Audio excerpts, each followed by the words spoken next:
Hi விவோஸ், இன்றைக்கி நம்ம என்ன சமைக்க போகிறோன்னா சிக்கன் மஞ்சூரியன். வாங்க எப்படி செய்கிறதுன்னு பார்க்கலாம். 1/2 kg போன்லெஸ் சிக்கன் எடுத்திருக்கேன். இப்போ 1 டேபிள் ஸ்பூன் அரிசி மாவு ஆட் பண்ணுறேங்க. கார்ன்ஃப்ளவர் மாவு 2 டேபிள் ஸ்பூன் ஆட் பண்ணுறேங்க. மைதா மாவு 1 டேபிள் ஸ்பூன் ஆட் பண்ணுறேங்க. இப்போ garam masala 1/2 tablespoon add பண்ணுறேங்க. 2 tablespoon Kashmiri chilli powder தாங்க நான் ஆட் பண்ணியிருக்கேன். 1 tablespoon ginger garlic paste add பண்ணுறேங்க. இப்போ நான் இந்து உப்பு தாங்க ஆட் பண்ணியிருக்கேன். ஆட் பண்ணி நல்லா மிக்ஸ் பண்ணுங்கள். இந்த மசாலாலாம் ஒன்றோடு ஒன்று ஒட்டுற மாதிரி நல்லா மிக்ஸ் பண்ணுங்கள். இந்த டைமில் soya sauce 1 tablespoon add பண்ணியிருக்கேங்க. ஆட் பண்ணி நல்லா மிக்ஸ் பண்ணுறேன் பாருங்கள். மிக்ஸ் பண்ணி 1/2 அன் ஹவர் ஃப்ரிட்ஜில் ஸ்டோர் பண்ணி வைங்க. 1/2 அன் ஹவர் வச்சா போதும். சிக்கன் நல்லா இப்போ ஊறிடுச்சிங்க. இப்போ எண்ணெய் நல்லா காஞ்சிடுச்சு. எண்ணெயில் இப்போ நம்ம பொரித்து எடுத்துடலாங்க. ஒன்றோடு ஒன்று ஒட்டாத அளவுக்கு சிக்கன் போட்டு நம்ம எடுத்துடலாங்க. சிக்கன் நல்லா இப்போ பொரிஞ்சிடுச்சிங்க. இப்போ இதை எடுத்துடலாம். நான் இந்த 1/2 கிலோ சிக்கனை 2 டைமாக போட்டு எடுக்கிறேங்க. ஏன்னா ஒன்று ஒட்டக்கூடாதுன்றதுனால. நீங்களும் அந்த மாதிரி பொரிக்கிறதா இருந்தால் பொரித்து எடுத்துக்கங்க. இப்போ நான் 2ஆவது டைமும் போட்டு எடுத்துட்டேங்க. இப்போ நான் அந்த சிக்கன் பொரித்த எண்ணெயிலே இப்போ தாளிக்க போகிறேங்க. 50 கிராம் எண்ணெய் எடுத்துக்கிட்டேங்க. பொடிசாக கட் பண்ணி வச்சுருக்கிற 10 பல்லு பூண்டு எடுத்து ஆட் பண்ணிட்டேங்க.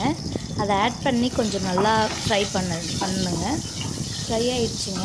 இப்போ இந்த டைமில் இஞ்சி ஒரு துண்டு எடுத்து கட் பண்ணி வச்சுருக்குறேங்க பொடிசாக. அதை எடுத்து ஆட் பண்ணிடலாங்க. அதை ஆட் பண்ணி ரெண்டுத்தையும் நல்லா மிக்ஸ் பண்ணணுங்க.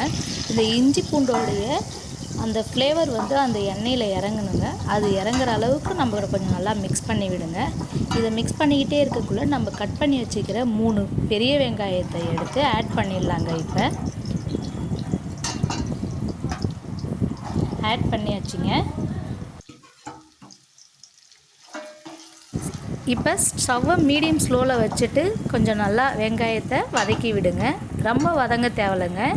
பாதி வதங்கினா போதும். இப்போ இந்த டைமில் நம்ம அரிஞ்சு வச்சுக்கிற குடமிளகாவை ஆட் பண்ணிடலாங்க. குடமிளகாவும் வெங்காயத்தையும் ஆட் பண்ணிவிட்டு ரொம்ப நேரம் வதக்கணும்னு அவசியம் இல்லைங்க.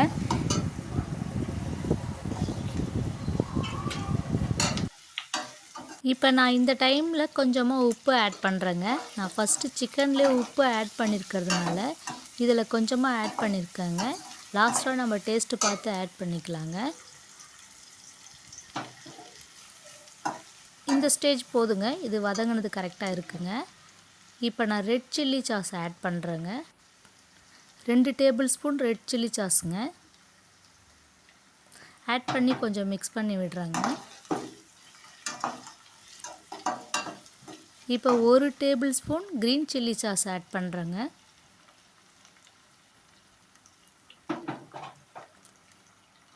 இப்போ 1 tablespoon tomato ketchup add பண்ணுறேங்க. உங்களுக்கு ஸ்பைஸியாக வேணும்னா நீங்கள் எக்ஸ்ட்ரா ஆட் பண்ணிக்கோங்க.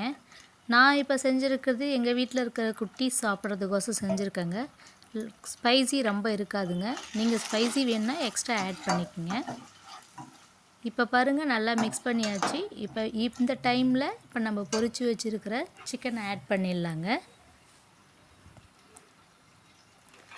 ஆட் பண்ணியாச்சுங்க. இப்போ ஆட் பண்ணி நல்லா மிக்ஸ் பண்ணுறோங்க.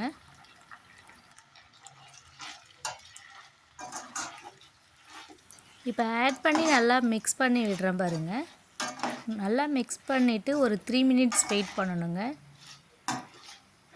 3 மினிட்ஸ் வெயிட் பண்ணிவிட்டு பார்த்தீங்கன்னா இந்த மாதிரி இருக்குங்க. இப்போ நான் சிக்கன் நம்ம ஆட் பண்ணியிருக்கிற சாஸ் எல்லாமே ஆட் ஆகி நமக்கு இந்த மாதிரி ஒரு ஃப்ளேவரில் நமக்கு கிடைக்குதுங்க.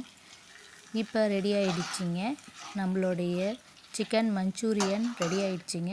இதை நீங்கள் சப்பாத்திக்கு வச்சு சாப்பிட்டிங்கன்னா, சப்பாத்தி நான் அதுக்கெலாம் வச்சு சாப்பிட்டிங்கன்னா சூப்பராக இருக்குங்க. இப்போ இந்த டைமில் மல்லி இலையை ஆட் பண்ணிடுறேங்க. இப்போ ஸ்ப்ரிங் ஆனியன் ஆட் பண்ணிட்டேங்க. ஒரு கைப்பிடி அளவு ஆட் பண்ணி அவ்வளோதாங்க. நம்ம வீட்டில் இருக்கிறவங்க எல்லாருக்குமே இதை சர்வ் பண்ணலாங்க. இந்த சேனல் உங்களுக்கு பிடிச்சிருந்ததுன்னா லைக் பண்ணுங்கள், ஷேர் பண்ணுங்கள், கமெண்ட் பண்ணுங்கள். மறக்காமல் சப்ஸ்கிரைப் பண்ணுங்கள்.